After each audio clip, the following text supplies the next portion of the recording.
ใบเนาะหางกระท่ายคนจุกกับหางกระท่าย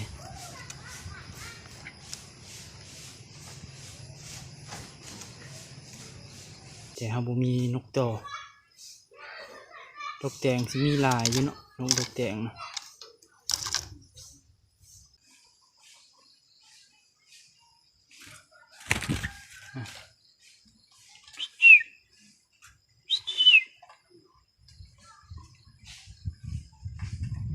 ช่วงนี้บ่เห็นมาเลยนกป่านะ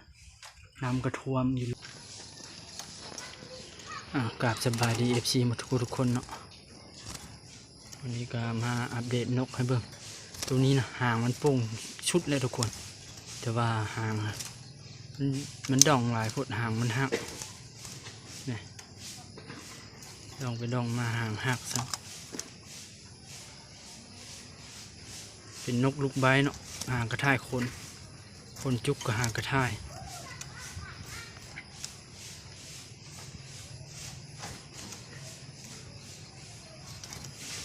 ลมก็แห้งอยู่มื้อนี้ลมพัดแห้งเนาะมื้อนี้พายุเข้านะพายุเข้า2-3 มื้อเลยทุกคน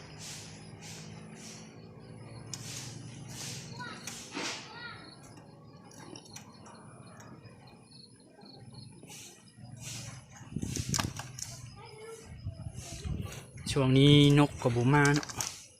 นกบุได้มาเลยบุได้ไปเลยบุได้เกาะนก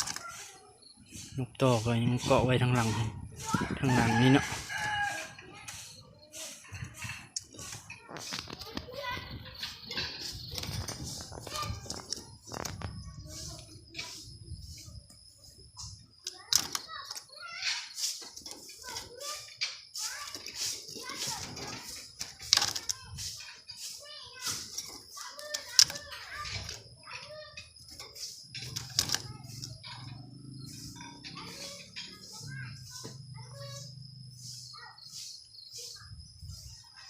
FC ท่านใดสนใจก็คอมเมนต์เข้ามาเนาะบางคนก็บอกว่าต่อนกดอกแตงให้เบิ่งเนี่ยเขาบ่มีนกต่อเนาะดอกแตงบ่มีแม่ต่อมันฉันมีสิบต่อให้เบิ่งเนาะ FC เมนเข้ามาเนาะต่อนกดอกแตงให้เบิ่งแน่ว่ะแต่เขาบ่มีนกต่อดอกแตงสิมีลายอยู่เนาะนกดอกแตงนะ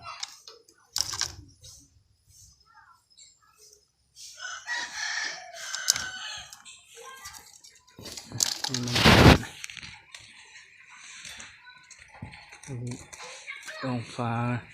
ครึ้มฝนสิตกพัดลมก็พัดวิวมาอยู่ทุกคนเลย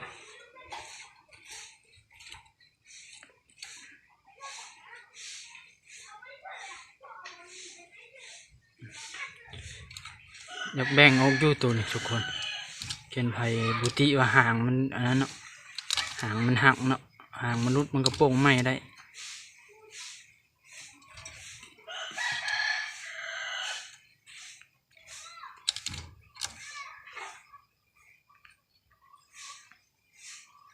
หางลูกกระโปรงไหม้ได้แล้วนกนี่มันตัวมันให้มันเป็นนกอ่อนแห้งโป่งไว้เบิ่งจุกมันก็กำลังถ่าย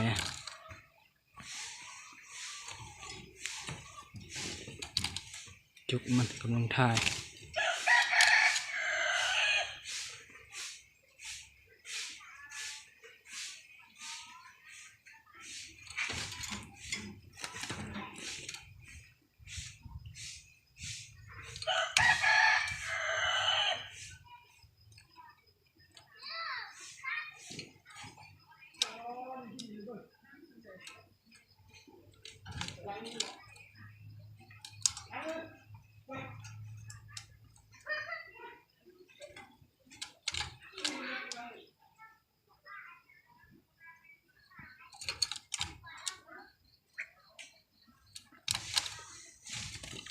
สนใจแบ่งออเดอร์ตัวนี้ทุกคน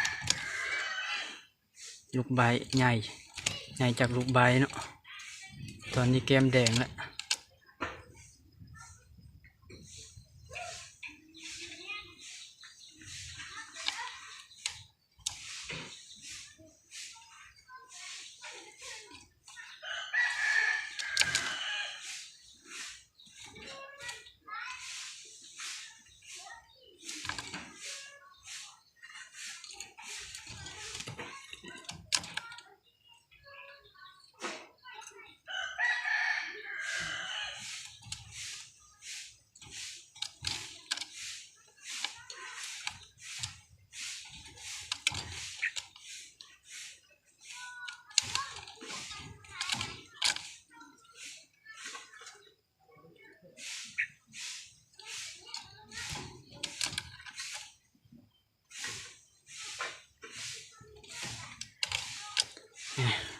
แค่เอฟซีท่านใดสนใจเนาะนกตัวนี้ก็แบ่งเด้อทุกคนนี่แล้วก็ตัวหนึ่งอยู่นี่ทุกคนอยู่ไกลๆนี่ไกลเดียวนี่ตัวนี้สิถ่ายคนสิละเอียดอยู่ตัวนี้ถ่ายคนละเอียดดีตัวนี้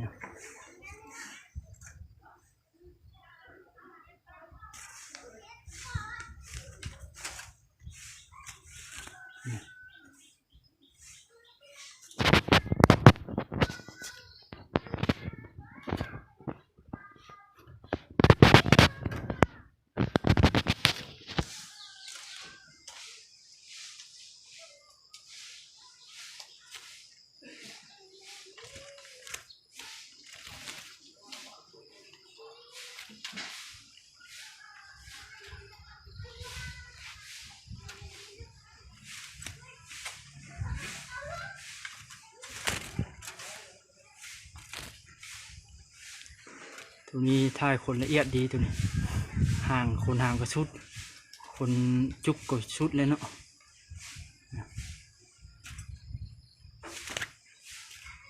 ชุดมันเล่น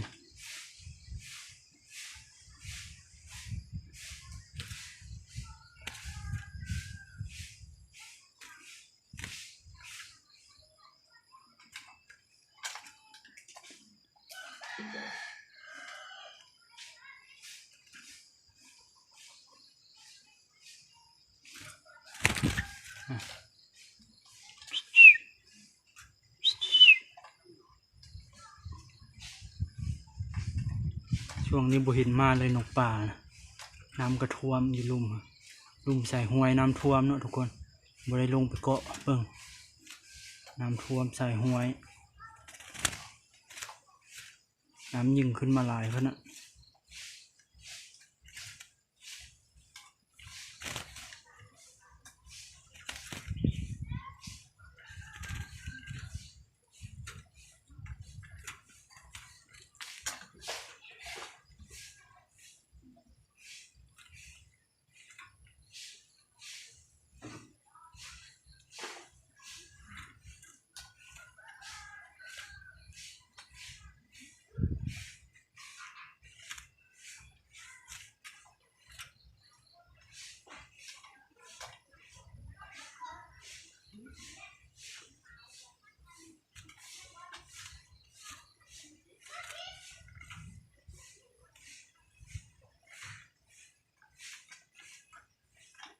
ถ้าใครสนใจบทตัวนี้บ่ตัวนี้ถ่ายคนงามได้ตัวนี้ห่างบุเชียห่างบ่ห่างบุเชียจักเสียนเนาะบนล่นตัวเมื่อกี้นี่ห่างยังล่นได้ตัวเมื่อกี้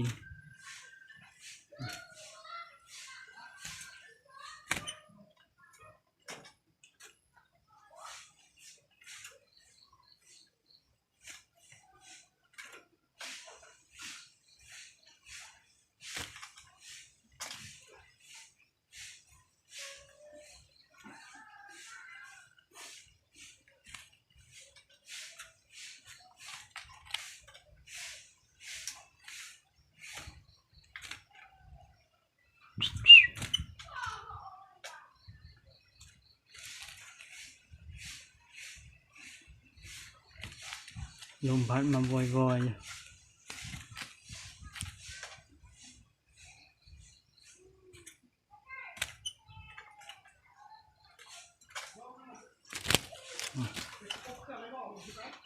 เพื่อนั่นก็ลุดลงมาก่อนพัดลมแห้งนะหย่อนลงมาเลยสองตัวปะไกลเดียวนะนกปีดเดียว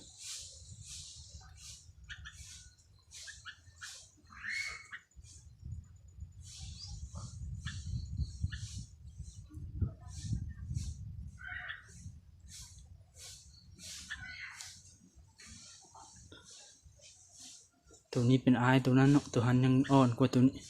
นี้แก่กว่าแหละเพราะว่ามันถ่ายคนชุดเลยตัวนี้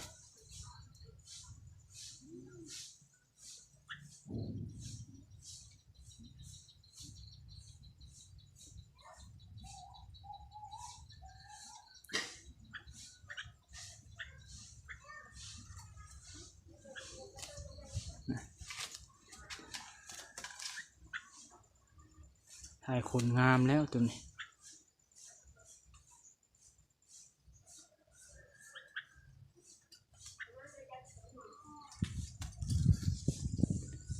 เหลือตัวนั้นเหลือตัวนี้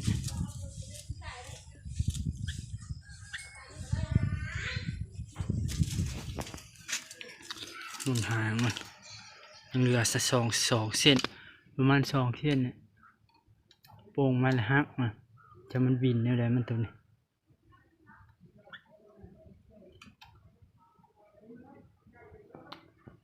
เอา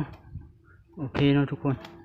คลิปนี้เราก็สิจบลงเพียงเท่านี้เนาะฝาก FC ทุกคนเข้ามาเบิ่งกดไลค์กดแชร์เนี่ยเนาะ FC ใหม่ FC เก่าก็อยากได้นกก็ติดต่อมาเนาะทีมงานกำลังสิเอามาอีกประมาณ30 ปลายโตนี่แหละสิเอามาฝากเฮาขายให้เนาะเจอกันคลิปหน้าเนาะทุกคน